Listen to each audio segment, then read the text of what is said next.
Hi everyone, my name is michaelmikho. I'm going to show you guys a Photoshop tutorial about masks, layer masks, vector masks, and how to choose which one to best suit your needs. I'm also going to talk about smart objects and hit a couple of basics as I show you how to go along. Okay, so let's get started. Alright, so here's what we've got so far. So as you can see, basic mask over text. So I'm going to show you guys how to start doing this. First, we're going to open up a new window. So Command or Control New. I'm going to start this from right now. I'm going to say Command and Control one time. Okay. So if you're on a Mac, it's Command. If you're on a PC, it's Control. I'm not going to say it again. All right. So when you're creating this, film a video. No. We're going to go to default Photoshop size. When you're creating this, you can go to pixels. I'm just gonna go 1280 by 720 just because. Okay, now you can make this whatever you want, pending whatever you're creating it for. If you're just having fun creating whatever document you want, I recommend making it big in inches so it's easy to understand. So make it like 20 inches by 60 or whatever, if you want a 60 by 20, just so later you can change it if maybe you like what you create today, and later along the lines, if you want to repurpose it, then you can do that. Just shrink down the size. But so if you don't know what you're gonna use this for, make it a larger size. But for now I'm just gonna do 1280 by 720, and I'm gonna leave this at 72 DPI, 72 or PPI in this case. 72 DPI, for anyone who does not know, is standard for the web. This is optimized for the web. If you want to print, depending on where you're printing, who you're printing with, if you're printing with a press, it's going to be 300. If you're printing on your own printer, I'd make it like a home printer. I make it 200. You can make it 300 just to get the best quality you want or you can get. So that's where that goes. But you never need to go over 300. It's really unnecessary, not necessary. So for this demo, we're gonna stick with white RGB. RGB is the web color space. Don't ever go to CMYK. Grayscale you can go if it's gonna be black and white, but always still stay RGB. So you don't ever have to touch those things. So we're just gonna click OK. All right. So first thing we're gonna do is we're gonna pick a font. Now in the previous one, I picked, what was it? Oh no, I'm going. Alright, in the previous one, picked a release. Yeah, here it is. Avenir 85 heavy. I would have gone heavier if I had it, but unfortunately, all I have is the heavy one. I will post this font name for you guys so you guys can go and find it. I can't remember where I got it. I probably got it from defonts.com because that's where I get most of my fonts. So I'm gonna create this little box here. Just type art. Let's do it in caps, and pump up the size. Alright, so you see how there's lots of spacing here? You're gonna hold Command T, and you're gonna go over to your letter spacing, which is right here where my mouse is, where it's AV, and you see the arrows going horizontally underneath.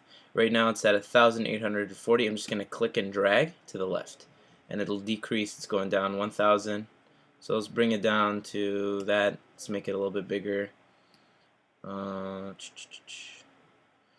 It's nice when doing this technique. It's nice to have bold fonts. So if you have like if you have a font that's bold, choose that. If it can go bolder, like if it goes to heavy, or like ultra bold or ultra heavy, use those. Excuse me, use those.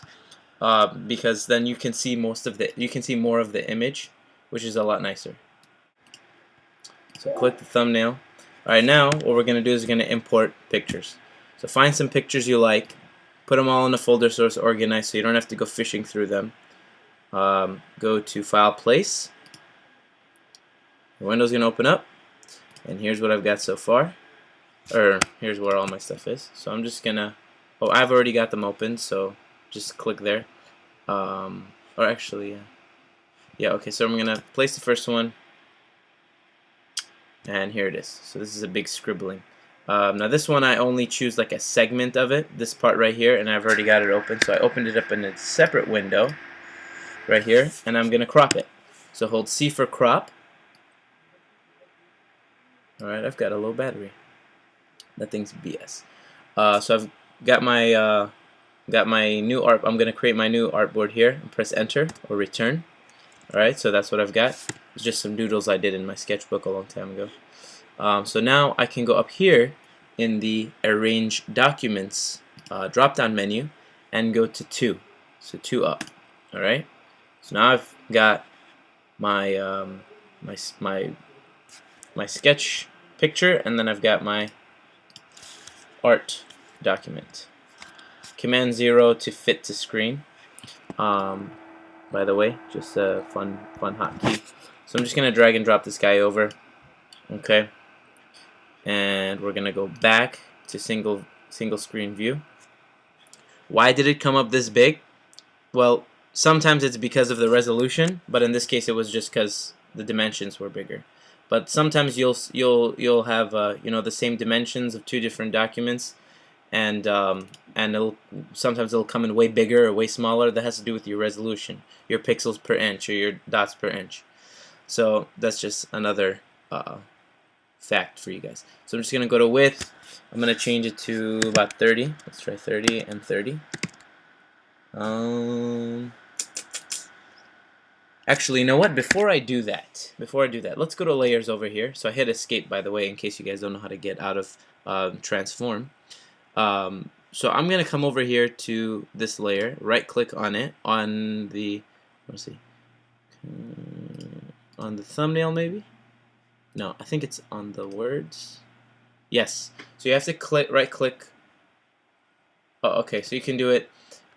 Right click anywhere except for the thumbnail. So on the word or on the just negative space. So we're gonna go to Convert Smart Object, and what this does is keeps the layer from losing resolution if you were to make it smaller and then make it bigger. Because like I said, with this method, you can change things around because it's non-destructive. So if I were to not have it, here, let's just keep, yeah. If I were to not have it a smart object, and I did transform, and I made this 10% by 10%, okay, and I hit return, enter, okay, and then I go back and make it bigger again, it's gonna get all pixelated. You see that? So what I'm gonna do is create a smart object. So if I want to make it bigger again, I can, and it won't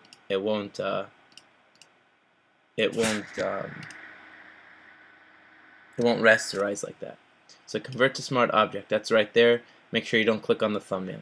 So now if I do Command T for transform, free transform, and I change this to let's do 30 by 30. All right, and I hit return, and I put it over the A. I'm gonna put it over the A. I think I want to make it a little bit bigger. So I'm gonna hold Command T again. I'm gonna make it just a little bit bigger, and when I hit return, still the same resolution. Doesn't change at all. All right. So I'm gonna turn this layer off just for clarity, because now we've got my picture for A. Now I'm gonna get another picture for R, and you can repeat that. You're gonna repeat this process for however many you know, letters you have or words you have. Oh, I didn't convert smart object. That's okay. Turn the other guys on. So now the fun part.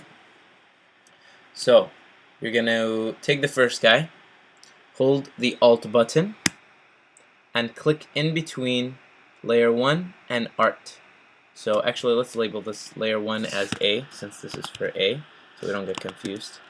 Always keep your layers organized. People, you know, tend to ignore the labeling of layers because they're, you know, just getting into you know, learning how to do things, and they may not be may not be so comfortable with the program, so they're still frustrated and they're not concentrating on efficiency. Make sure you label your layers always, always, always, because it's so much easier later on when you guys are going to be doing your own you know, other fun things and researching other tutorials, and they're going to be more complex than this, and maybe when you take it to the next level, you're going to have like 60 layers. Like we've had projects where we've worked with 100 layers. So make sure you label your layers and use the group folder. The group folder is really great. So hold Alt. Finally, we'll do this. Click. It's on A. Next one. Click. It's on R. Next one. Hold Alt. Click. It's on T. Now, you see the line right here? That's because T is after R. If I take T and drag it down, then we're all good. Now, look at A. See that cool design that you see that's on the left side of the A? We don't see it a lot. Alright, here's the cool part of this method. You just go to the image, alright, and you move it around. You can see it move it around. Oh, there's which one is that? Looks like that's R. So R is in the way of everybody's. So we're gonna take R and put it all the way back. Should I put it all the way back? Okay.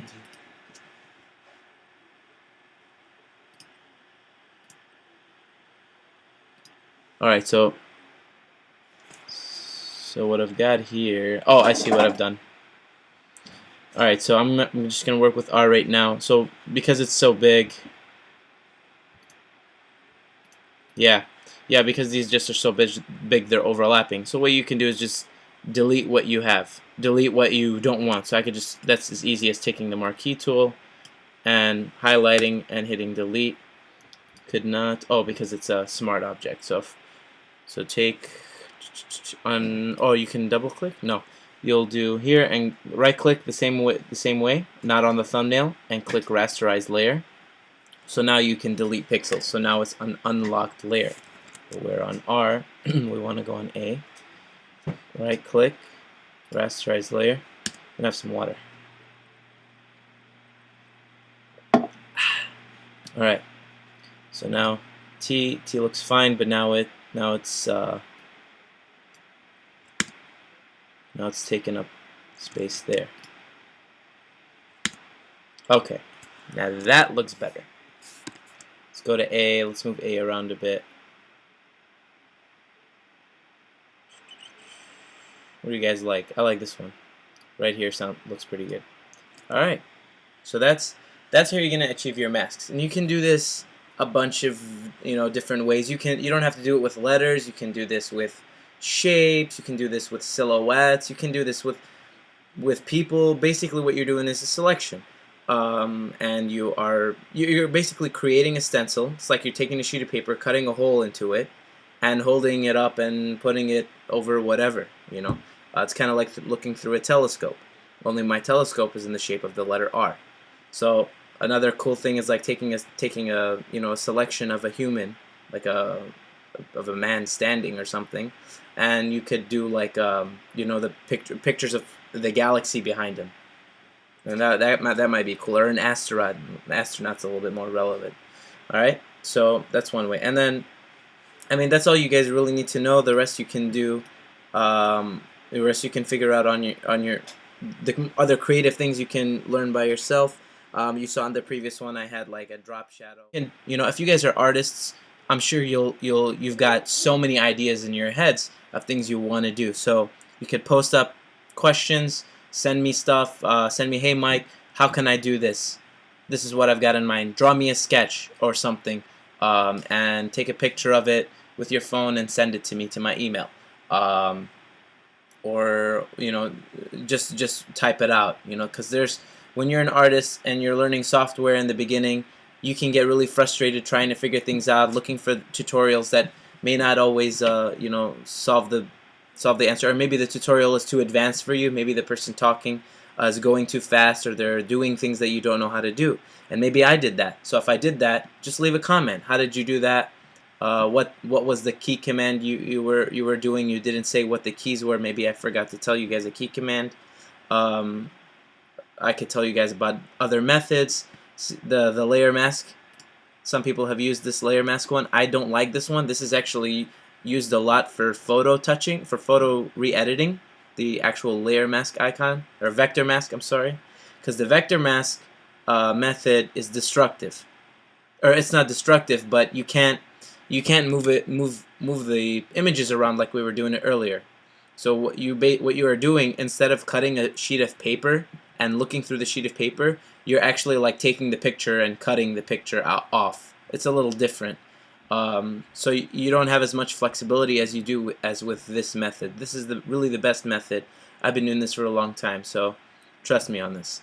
I will show you guys how to do what to use layer vector mask for later, because it does have its benefits, especially if you're a photographer. If you're a photographer, also stick around. This is not just a graphic artist tutorial.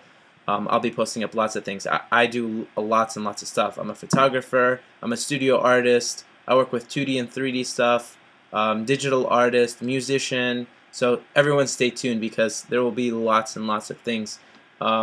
Inspiration, even if anything, even if you already know how to do these things, inspiration is always great to get. So thanks again for coming by. I'll be posting up maybe some pictures, some of these pictures that I used. I'll definitely post up the font that I used. This was Avenir, I think, again, 85 heavy. Another great font to use is Helvetica. I'll type that down also. And then get me on Facebook, facebook.com/michaelmikho, Twitter @michaelmikho. My website, if you're interested about it, any other kind of services that I do, or you just want to take a look at my portfolio, michaelmikho.com, or you can go to Behance, be.net/. Yes. Alright. Stay tuned, guys.